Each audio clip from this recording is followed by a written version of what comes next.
My name is Kristen McMahon, and I have the pleasure of serving as the president of the Robert H. Jackson Center, and I am thrilled to welcome you here for our 17th annual Young Readers Program. So education was very important to Robert H. Jackson, fostered a lifelong love and respect for both the written word and for history. When his high school English teacher, Mary Willard, passed away, he wrote a very moving tribute to her, expressing the power teachers have to change students' lives. And he said, "Many people in public life today came through school strengthened in the resolve to be somebody because they found in Mary Willard a superior teacher who respected individuality and encouraged development of the style, the strength, and the talent one had, rather than trying to iron him out into a conventionally flat graduate." And I think your teachers will recognize themselves in that quote, and hopefully you all will be inspired by that as well. As I mentioned outside, Robert H. Jackson is generally considered one of the best writers to have ever sat on the U.S. Supreme Court. His love of language is evident in everything he wrote or spoke. And in that same tribute to Mary Willard, he wrote, "A correct and full understanding of the written word is the threshold of knowledge, and the ability to write simple, direct English is the beginning of power. A noble thought, worthily expressed, a dramatic event graphically described, a knotty problem lucidly stated, were marks of the craftsman, and in a student, foretellers of a career." So all of you aspiring writers, readers, historians out there in the audience, you can take inspiration from Justice Jackson in that, because it was certainly true in his case. Before I introduce our wonderful author for today, I want to acknowledge a student in our audience, the winner of our Young Readers Essay Contest. Fatma Faridi is an 8th grade student at Purcell Middle School in Ms. Johnson's class. And Fatma, would you please stand?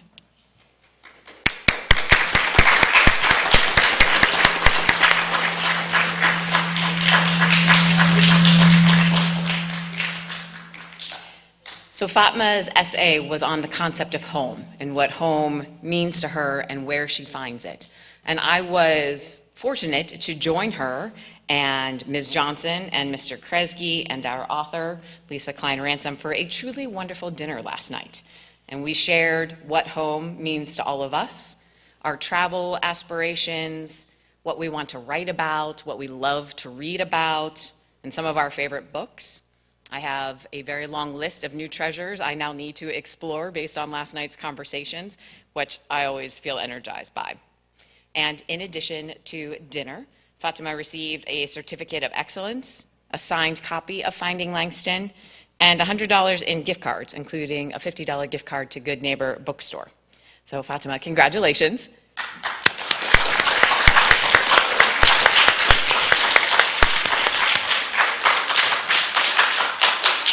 And I encourage all of you to enter the contest next year. Okay, without further ado, because I am very excited to introduce today's author. Lesa Cline-Ransome is the acclaimed author of numerous award-winning picture books that celebrate in story a number of groundbreaking athletes, artists, and historic figures, including Satchel Paige, and that book was named an American Library Association Notable Book and a Bank Street College Best Children's Book of the Year. She's also written books about cyclist Major Taylor, soccer star Pele when he was young, a young Frederick Douglass, Benny Goodman and Teddy Wilson, Louis Armstrong, Venus and Serena Williams, and the journalist Ethel Payne. And something near and dear to my heart, a collection highlighting women athletes entitled Not Playing by the Rules, 21 Female Athletes Who Changed Sports. Her verse biography of Harriet Tubman, Before She Was Harriet, received 5-starred reviews, was nominated for an NAACP Image Award, and received a Coretta Scott King Honor for illustration.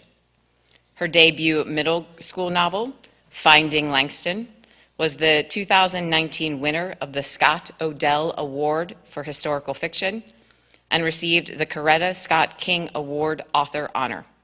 And the companion books in the trilogy, Leaving Lyman and Being Clem, are a Kirkus Reviews Best Book and a Kirkus Reviews Best Middle Grade Book of the Year, respectively. She's also delved into history.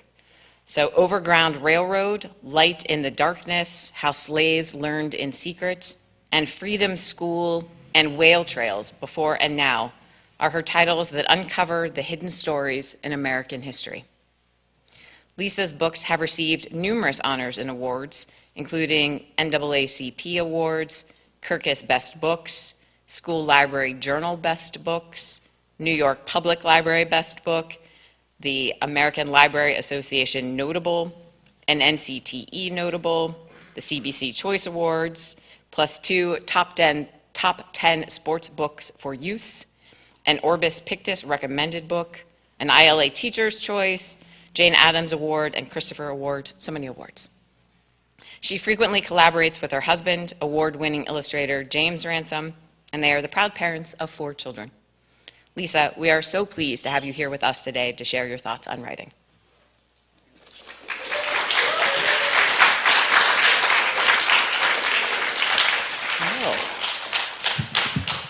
Thank you. So it is really a treat to be here. I had such a great evening last night with Fatima and Ms. Johnson and Mr. Kresge and Kristen, Ms. McMahon. And we started out the evening just getting to know each other, and I felt like we ended the evening as friends. And I think that cupcakes can do that, because we had really great cupcakes and food. So, and just talking about books and stories and home, I think really just kind of brought us together. It was a really nice evening. And congratulations again to Fatima. Thank you. And especially, I really want to thank the Robert H. Jackson Center for bringing me in. And I really want to thank Mr. Kresge for introducing all of you and to Finding Langston. It makes the world so much smaller, I think, when you can come together over a book, and as Ms. McMahon mentioned, us sharing titles that will all connect us in some way, titles that we each love, and will kind of be united in knowing that we're all talking about and thinking about the same books and enjoying them. So I'm happy that you all have had the chance to read Finding Langston. So thank you for having me here. I love stories so much, and when I was around 10, my mother gave me a diary, and so I started just jotting down stories about me and my friends, and there was something about the idea of just putting stories down on the page that I found so incredible.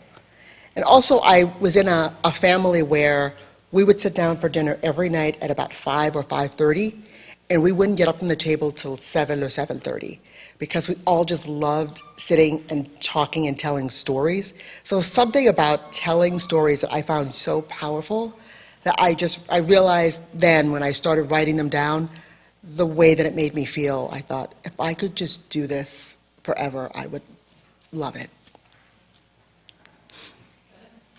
How long does it take to make a book? It varies. So when I write a picture book, it usually takes me about 3 months. Usually 2 months to research, 1 month to write. When I'm writing a middle grade, it takes me about 3 months to research, 2 months to write it. And I just started writing young adult novels, and that was about four months to research, 3 to 4 months to write it.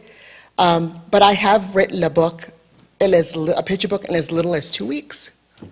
But it's usually about at least 6 months, the whole process, usually at least 6 months. Yeah. Did you ever fail a spelling test, or like an A student during school time? I probably have never failed a spelling test. I was always 100% on the spelling. Math, I could barely pass a math test. Barely. really, really weak. To this day, math skills are very, very poor. I'm not proud, but math skills are very poor. When did you, like, make that book? This book, I think it was 2018, 4 years ago. Yes, yes. So I've done a total of 20, I've written, I think, about 26 books now. Isn't that awful? Yes, yeah.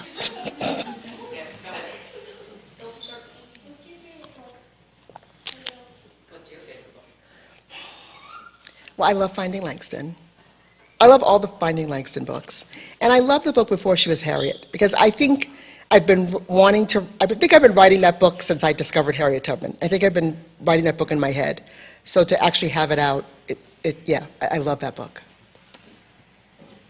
What story in history inspired you the most? I mean, I keep discovering all these really interesting parts of history. Like right now, I'm working on a middle grade novel about blacks traveling west after slavery ended. I'm shocked at how little I know about history. So I feel like every other month, I discover different parts of history. I think, just when I think I know enough, I think, wait, I didn't know that. I didn't know. So, I mean, I could tell you something today, and next month, if you see me, I would have a new thing I discovered in history. So I didn't know that a lot of blacks traveled west in history 6 months ago. I don't think I knew that.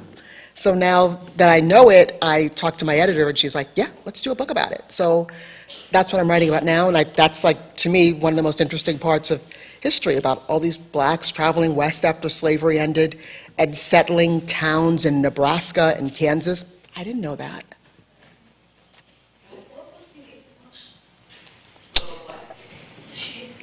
I don't hate any of the books, but there was a book that I found very difficult to write. And I guess if I had to do it all over again, I would. I would probably rewrite it. It's the book before there was Mozart. I think that book's a little long. It's good to say that books need revision. So yes, that book needs revising. Have you ever started poetry? Have you ever started writing poetry? Yeah. The Before She Was Harriet is a book that's written in, I guess, like lyrical verse. And there's another book, Benny Goodman and Teddy Wilson, is also written in lyrical verse. But I still don't consider myself a poet, but it's written in a poetic form. Yeah. All right, well, please join me in a round of applause for Ms.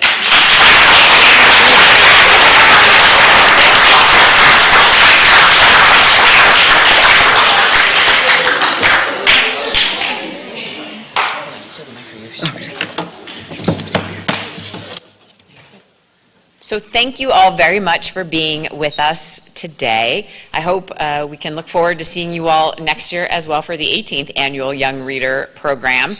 I am encouraged by your questions and by how much you guys are reading and how attentive you were today. So thank you very much. Ms. Zastro, thank you for bringing your class here as well. We appreciate it. You guys have a little bit of time before the bus comes. So I also wanted to see if you had any questions about Robert Jackson or about World War II or about Nuremberg, and see if there's anything I can answer for you there. Yes? How many people died? Well, so within the Holocaust itself, about 6 million. Outside of that, even with all the military, a lot more. Other questions? Yes? I'm sorry. How did World War II start? Well, just going back into my high school history here. Germany was the aggressor in this, and they decided that they were no longer comfortable with the restrictions that had been placed on them after World War I. And so they started building up their army. They wanted to expand their territories. They had a conversation that a lot of their trials and tribulations were actually caused by the Jewish people. So they had a specific vendetta against the Jewish persons.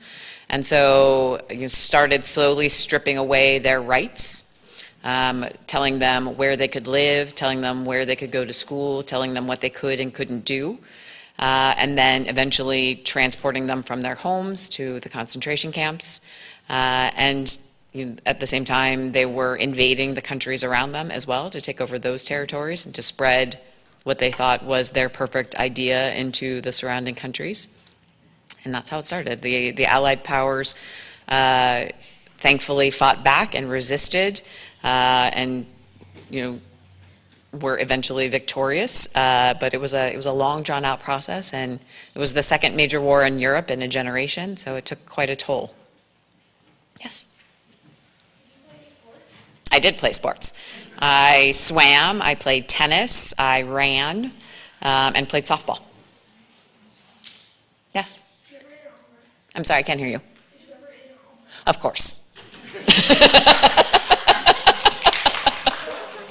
Did I ever hit a home run? Yes. I was also an all-star pitcher, so. Yeah, thank you. I don't think I've ever been applauded for that before. Any other questions? All right. Ms. Astro, is there anything you would like to say? How do you tie in what Robert H. Jackson worked for with the events right now, pertaining to Ukraine? Absolutely. So to give you guys a little bit of history. So when Justice Jackson went to Nuremberg at the end of World War II, he had to help create what the justice system looked like for the end of World War II. So he had to help create the crimes, he had to define the crimes, he had to create the process the court operated under, and that's the exact same process that we use today. So whenever there is an international criminal trial, those crimes that Justice Jackson defined are still the crimes that the court operates under today, same with those processes. So I'm sure you all are aware that Russia invaded Ukraine a couple of months ago.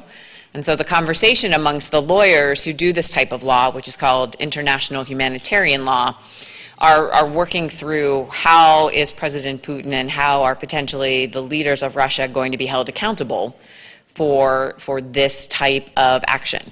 One of Justice Jackson's main priorities was to make war very unattractive. If he could have made it illegal, he would have done that, but he really wanted to create a system that discouraged people from going to war.